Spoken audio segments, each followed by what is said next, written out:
Bonjour bien-aimés, soyez bénis dans le nom de Jésus. Voilà, vous me voyez dans une position, je n'ai pas voulu rester entre quatre murs. Je suis venue me mettre à ma terrasse là. Comme vous voyez le parasol, c'est vrai qu'il fait un peu froid, mais bon, je l'ai installé déjà le parasol. Soyez bénis dans le nom de Jésus. Pour ne pas perdre trop de temps, je vous avais promis dans ma dernière vidéo, ma vidéo précédente, c'est-à-dire la dernière, il y en a tellement, que j'allais faire un témoignage pour dire à une soeur, montrer à une soeur, à un frère, pour dire à quelqu'un que le Seigneur, il est puissant, il est vivant, il est réel. Il est capable de certaines choses dans notre vie. Voilà. Donc, je voulais te dire que Jésus-Christ est vivant. Il est réel. Il n'a pas changé. Voilà. C'est à nous de l'appeler pour qu'il vienne régner dans notre vie. Et quand il est là, il est là, c'est pour toujours. Voilà, bien-aimé. En fait, pour t'exhorter à ne pas te décourager. Donc, pour ne pas trop tarder, je vais partir directement à mon témoignage.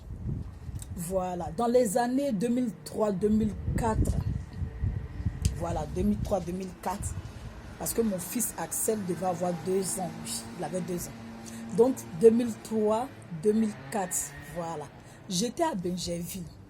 Et je faisais culte à la patinoire de l'Hôtel Ivoire avec un homme de Dieu. Voilà. J'étais à la patinoire de l'Hôtel Ivoire. C'est là-bas que je partais faire culte. Et à un moment, l'homme de Dieu est parti. Vu qu'il y avait des travaux au niveau de la patinoire, il s'est déplacé. Donc, ce qui a fait que moi, je partais finalement à l'église aux 2 plateaux. Voilà. À l'église triomphante. Donc, je fais un coucou à mon papa Oduku Yang. S'il est toujours en Côte d'Ivoire, je lui fais un coucou. Un Nigérian. Donc, c'était une église anglophone où je partais. Donc, j'ai quitté Benjerville pour partir aux 2 plateaux au culte. Donc, il fallait payer le transport tout le temps et machin et tout ça. Donc, à un moment, bon, vraiment, les choses étaient devenues un peu bizarres. Mais moi-même, quand je regardais à ma vie, ma situation était devenue tellement difficile. Désolé, le téléphone, c'est pas facile de le tenir et parler en même temps. Et bon, vous voyez que la vidéo ne sera pas vraiment trop claire parce que je suis à ma terrasse. Le soleil est là, ben, je profite. Et donc, comme je disais, la situation, quand je regardais à ma vie, était devenue tellement difficile. Quand je regardais aux circonstances, au temps, à tout ce que je traversais comme difficulté, je dis non, je ne peux pas servir le Seigneur, je ne peux pas chanter Dieu, je ne peux pas, comment on appelle ça? Je ne peux pas. Les hommes de Dieu ont prophétisé dans ma vie, ils ont donné des révélations que le Seigneur est dans ma vie, il est dans ma vie et ceci et cela. Puis je traverse toutes ces situations. Non, le découragement avait commencé à me gagner. J'avais des doutes que Jésus-Christ était dans ma vie. Donc un jour comme ça, j'allais me laver et j'étais dans la douche. Et il y avait le miroir là où il y a le lavabo. J'étais devant le miroir. Et puis du coup, je suis là en sanglots, en pleurs. Je dis, mais Seigneur, je commence à parler à Dieu. Oh Jésus, si tu es réellement dans ma vie là, franchement, je n'accepte pas de souffrir comme ça. C'est-à-dire une souffrance à tel point que tu deviens même la risée des gens. Les gens se moquent de toi. Ils parlent de toi, tu deviens le sujet de conversation. Bien aimé. Donc pour te dire que j'étais là, j'ai parlé au Seigneur. Et puis j'ai dit non Jésus-Christ, si tu es réellement dans ma vie, si tu es réellement dans ma vie Seigneur, manifeste-toi. Si tu es réellement dans ma vie, papa, vraiment, il faut que tu te montres, tu me prouves cela. J'étais toujours en sanglots. Donc là, vous voyez au niveau de, là, juste au bas de mon oreille, là, j'avais un gros grain. Vous savez, les peaux mortes, là, qu'on a sur les visages, là. Moi, c'était comme un rassemblement de peaux mortes, mais qui était comme un grain. Il n'était pas trop beau comme un grain de beauté. Donc, je ne l'aimais pas déjà. Je détestais ce truc-là. Je me rappelle que quand j'étais en primaire, j'arrêtais pas de me plaindre auprès de ma maman pour dire, ah, mais la vieille, moi, j'aime pas ce truc-là. Comment je vais faire pour l'enlever? Comment je vais faire pour l'enlever? Pour ceux qui savent, les femmes ghanéennes qui fabriquaient les yomo savons, les manchettes, les défrisants traditionnels, là. On dit, ah, tu peux appliquer ça, tu peux mettre. Mais quand tu mets, ça te fait une plaie. Ça, c'est sûr.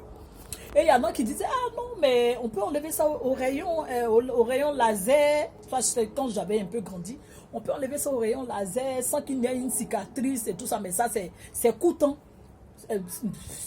C'est coûteux, du moins, c'est très cher, c'est coûteux.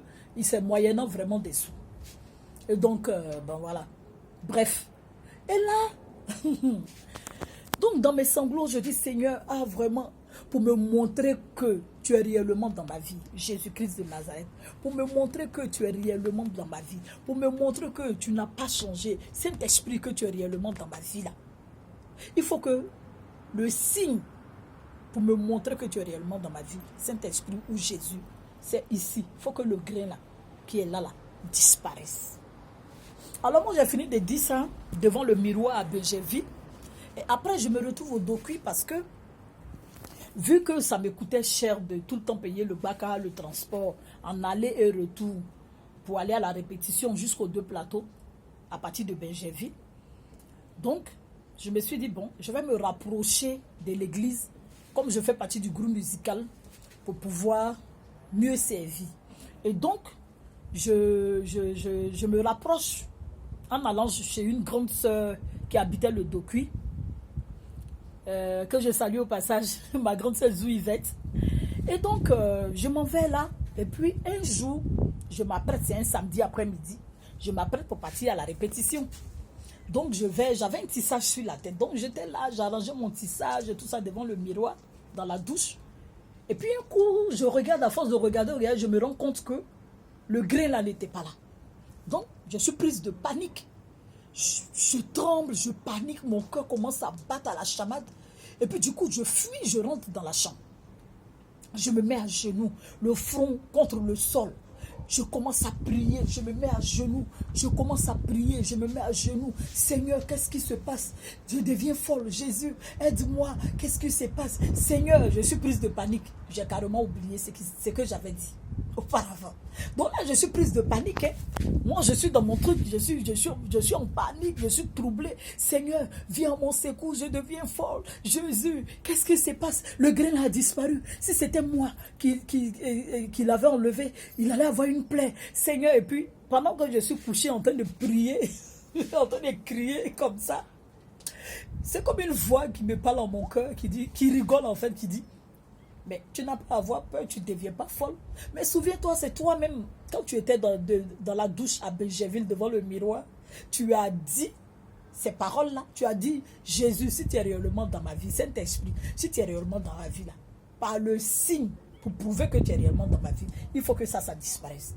Alors, le Seigneur t'a répondu pour te dire qu'il est réellement dans ta vie, le Saint-Esprit est réellement dans ta vie.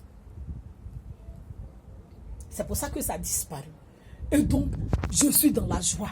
Je crie Alléluia. Gloire à Jésus. Seigneur, tu es puissant. Seigneur, tu es vivant. Tu n'as pas changé. Tu es le même. Hier, aujourd'hui et éternellement. Qui est comme toi? Je commence à l'adorer, à le louer, à le glorifier. Bien aimé, j'ai dit.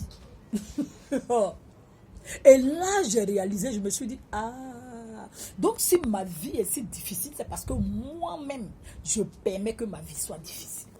Sinon, Jésus, il est déjà dans ma vie. Le Saint-Esprit est déjà dans ma vie. Mais c'est moi-même, par ma position, par mes réactions, par ma manière de vivre. C'est moi qui allonge mon désert. C'est moi qui rend mon désert plus difficile. C'est-à-dire, si mon désert devait faire, par exemple, 5 mois ou bien 4 mois que le Seigneur avait fixé, mais par ma manière de vivre, par ma manière de réagir, par mon comportement, par mes réactions, mon désert se rallonge. Il peut faire 10 ans, 15 ans, 20 ans. Et les difficultés, c'est-à-dire l'épreuve que je devais traverser, ce n'est plus cette épreuve, mais ça devient plus compliqué. Est-ce que tu te rends compte, bien aimé? C'est-à-dire, en tant que chantre là, tu as quelqu'un dans ta vie. Mais à ton avis, qu'est-ce qui va se passer? Parce que l'ennemi lutte ton combat, hein, le diable lui s'élève contre toi. Mais si toi-même ta position ne te permet pas d'être victorieuse, si ta position ne te permet pas d'avoir le dessus, mais il faut revoir ta vie et puis tu te positionnes en fonction. Mais malgré que On mène n'importe quelle vie. Le Seigneur, lui, il est en nous. Jésus-Christ, il est en nous. Le Saint-Esprit, il est en nous. C'est à nous maintenant de lui permettre de régner en maître absolu dans notre vie. Bien-aimé. C'est à nous maintenant de permettre au Saint-Esprit de régner en maître absolu dans notre vie. Est-ce que tu comprends un peu ce témoignage-là? Donc, dans ma panique-là, ou dans ma joie, je ne sais pas à qui m'adresser. La crainte me saisit. Quelle sorte de crainte? Cette crainte-là qui me saisit, là, c'est à qui je vais en parler? À qui je vais en parler? À qui je vais en parler? Puis la personne ne va pas me traiter de folle. Ou bien la personne ne va pas me dire, oh, mais c'est un ment. Elle est ridicule. Qu'est-ce qu'elle raconte là? C'est un truc qui ne peut pas arriver. Cette crainte-là me saisit. Donc, je n'en parle pas à ma tutrice. Je ne lui dis pas parce que j'ai peur qu'elle me rejette avec une réaction. Voilà. Et c'est normal, et c'est tout à fait normal, puisque ce n'est pas la personne même qui a vécu ça. Et si la personne n'a pas le même niveau de foi que toi, la personne va te rejeter par sa réaction, ça te frustre. Donc, j'ai une sœur que je salue aussi au passage, ma grande sœur Isabelle, la belle femme à Thiers, la maman de Muriel. C'est elle, c'est la seule à qui j'ai expliqué. Et après, j'ai appelé ma mère, j'ai appelé ma maman pour lui en parler. J'ai appelé ma maman pour lui en parler. Je lui ai dit, ah, la vieille, tu te rappelles? Et puis j'ai expliqué à ma maman. Elle a rigolé, elle a dit, ah, Dieu, il est dans ta vie, oh, il t'aime. Donc, regardez bien aimé, le Seigneur se manifestait sur mon corps. La puissance de Dieu se manifeste sur mon corps pour me montrer qu'il est réel, il vit en moi. Jésus-Christ de Nazareth se manifeste sur mon corps. Le Saint-Esprit se manifeste sur mon corps pour me démontrer qu'il est dans ma vie. Bien-aimé, regarde comment le Seigneur, par sa puissance, par son amour, pour te dire qu'il t'aime, lui, il est là. C'est à toi de savoir gérer. Donc, pour te dire que quelles que soient les circonstances de ta vie, quel que soit le temps et ce qui se passe autour de toi. Regarde, ne regarde pas seulement au Covid-19. Ne regarde pas au fait que tu ne peux pas enfanter en ce moment. Ne regarde pas au fait que tu n'as pas de travail en ce moment. Ne regarde pas au fait que la vie de ton enfant n'est pas celle que tu voulais qu'elle soit. Ne regarde pas au fait que toi-même là, tu n'as pas de travail ou bien tu es limité. Non, il est en toi. Christ est en toi. Le jour où tu l'as accepté comme Seigneur et Sauveur là, il est toujours resté en toi. Bien-aimé. Le jour de ton baptême, tu l'as accepté, puis on t'a plongé dans l'eau, puis tu es ressorti là. Jésus-Christ est en toi. Donc, pratique sa parole. Ne te décourage pas. Ne regarde pas aussi aux détails. Ne regarde pas aussi au découragement. Non, non, non. Ne doute pas. Ne doute pas. Crois en lui. Appelle-le à venir régner. Et base-toi, tu pars à partir de la parole de Dieu. Tu te bases sur sa parole. Voilà. Pour ordonner. Pour proclamer. Pour que ce qui t'appartient là, tu puisses posséder ça. Comme la Bible dit en Luc 10, verset 19, que tout pouvoir nous a été donné. Mais quand le pouvoir nous a été donné, ce n'est pas seulement pour combattre les principautés aussi, de marcher sur les serpents et les scorpions. Regarde, ce qui peut t'empêcher d'aller de l'avant là, ce sont les serpents et les scorpions. Les serpents et les scorpions, les esprits qui s'opposent à ta vie, les esprits démoniaques, maléfiques qui s'opposent à ton avancement, les esprits maléfiques qui se lèvent contre toi, comme ce que nous vivons actuellement là. Tu as autorité dessus. C'est-à-dire, ce verset-là s'applique à tous les domaines de ta vie, bien-aimée. Voilà. Que le sang de Jésus nous couvre. Que le sang de l'Alliance nouvelle et éternelle nous couvre. Que son sang précieux nous protège. Voilà, il n'y a pas une autre personne qui s'est donnée en sacrifice. C'est Jésus-Christ qui a donné sa vie. Son sang a coulé pour toi. Voilà. Donc c'est ce sang-là que tu vas prendre pour te couvrir. Voilà.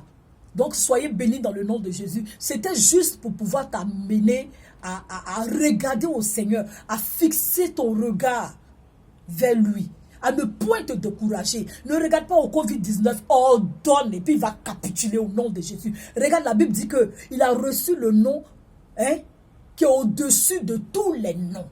Voilà. Et puis en son nom-là, tout genou fléchit. Donc s'il t'a donné le pouvoir, quand en son nom, tu ordonnes, c'est ce qui va arriver. Soyez bénis dans le nom de Jésus. Amen, amen, amen, amen.